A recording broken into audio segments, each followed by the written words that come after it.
Century court at Wimbledon.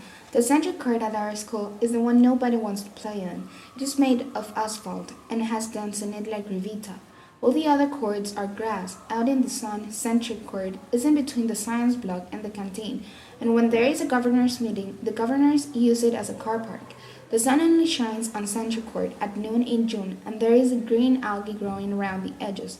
When I volunteered to be an umpire at the annual tennis tournament, I might have known what I was going to end up on Century Court.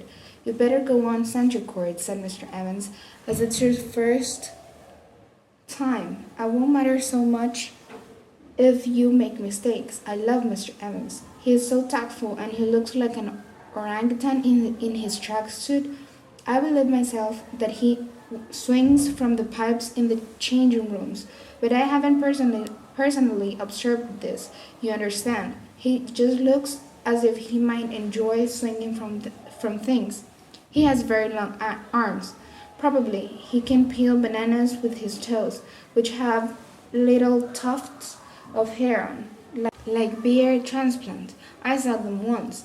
So, I was sitting up in the umpire's chair, just like Wimbledon, with an official school pencil and a pad of scorecards, and I wasn't making any mistakes. This was mainly because they were all first-round matches, the six love kind to get rid of the worst players. All my matches were ladies' doubles, which is what you call the 5th and 6th year girls when they are playing tennis all the not at any other time. We didn't get any spectators except for some first year boys who came to look at the legs and things that Mr. Evans on and off, who was probably there for the same reason. All the men's matches were on the grass courts, naturally, so I didn't see what I wanted to see, which was Michael Collier. I suppose it was the thought of umpiring Collier that made me put my name down in the first place, because I remember about ending up on Century Court. I could only hope that I would be finished in time for the men's final so that I could go and watch it, because Collier, who definitely be in the final. People said that it was hardly worth his playing. He is a wild playing, really. Why didn't they just give him the trophy and have done with it? Looking back, I dare say that that's what he thought too. So anyway, I got rid of all my ladies' doubles and sat around waiting for a mixed doubles. It was cold and windy on Century Court since it wasn't noon in June, and I wish I had worn a sweater instead of trying to look attractive sort of in short sleeves. Sort of, it's right. That kind of thing doesn't fool anyone. I had these sandals too, which let the draught in something rotten. I should have worn wellies. No one would have noticed. Nobody looks at feet.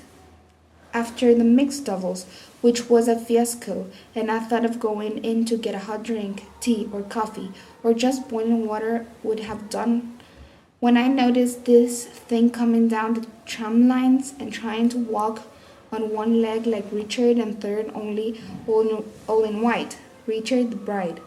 It was using a tennis racket, head down as walking stick, which is not done, like cheating at cards. No gentleman would do this to his tennis racket. This is no gentleman. Ho, says this Richard the third person. Me, Carson, you, Jane. This does not quite qualify as pawn of the week because he is Carson and I'm Jane. He is Alan Carson from the 6th form. Only he is at Oxford now, and he would not know me from Adam, only he is a neighbor and used to babysit with me once. This is humiliating, and I don't tell people. Carson is known to do a number of strange things, and walking on one leg may be one of them, for all I know, so I do not remark on it. Hello, Carson, I said very coolly. I was passed down and warm. Anyway, where are you going? Carson sits down on the stacking chair at the foot of my ladder. I'm going to get change, he says. Did you lose your match? I say tactfully like Mr. Evans. I am surprised because he is the next most likely, after Collier, to be in the final. No, I won, says Carson, but it was a Pyrrhic victory, and he starts wanging the net post with his tennis racket. boing, boing. This is not good for it either, I should think. I have heard about Pyrrhic victories, but I do not know what they are. What's a Pyrrhic victory? I said. One you can do without, said Carson, named after King Pyrrhus of Epirus, who remarked, after beating the Romans in a battle, one more win like this and would have it, an account of the Romans badly chewing up his army. Oh, I said, and did he get another win? Yes, said Carson.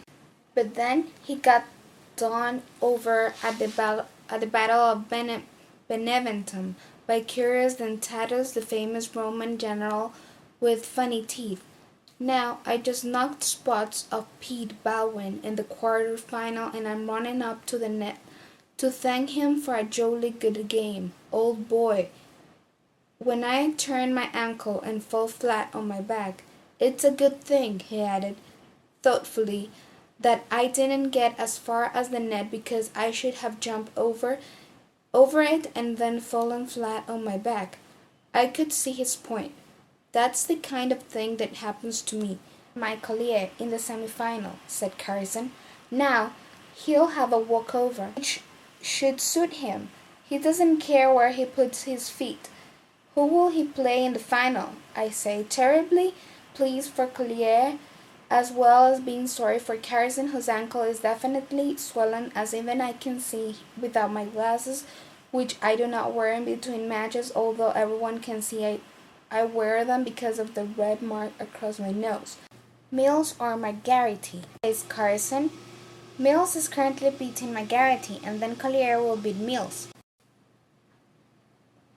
to pulp, and no one will be surprised. I don't know why we bother, he says tiredly. It was a foregone conclusion, and he limps away, dragging his injured foot and not even trying to be funny about it, because obviously it hurts like hell. Then it started to rain. Everybody came and sheltered in the canteen and gripped especially Mills and Margarity. Especially Mills, who was within an inch of winning and wanted to get that over and had a crack at Collier, who was a more worthy opponent.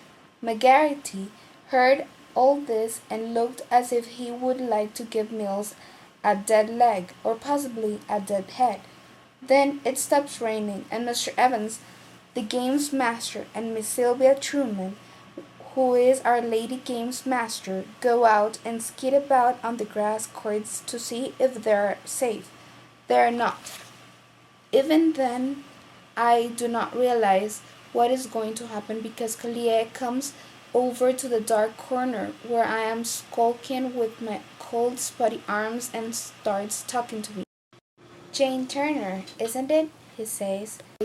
He must have asked somebody, because he couldn't possibly know otherwise. I was only a fourth year then. And I say, yes. And he says, I see her every day on the bus, don't I? And I say, yes, although I travel downstairs and he travels up among the smokers, although of course he doesn't smoke himself because of his athlete's lung. And he says, you're an umpire today, aren't you? And I say, yes. And he says, do you play? And I say, yes, which I do, and not badly, but I don't go in for tournaments because people watch, and if I was being watched, I would foul it up. We have a court at home, he says, which I know because he is near neighbor like Carson, although me and Carson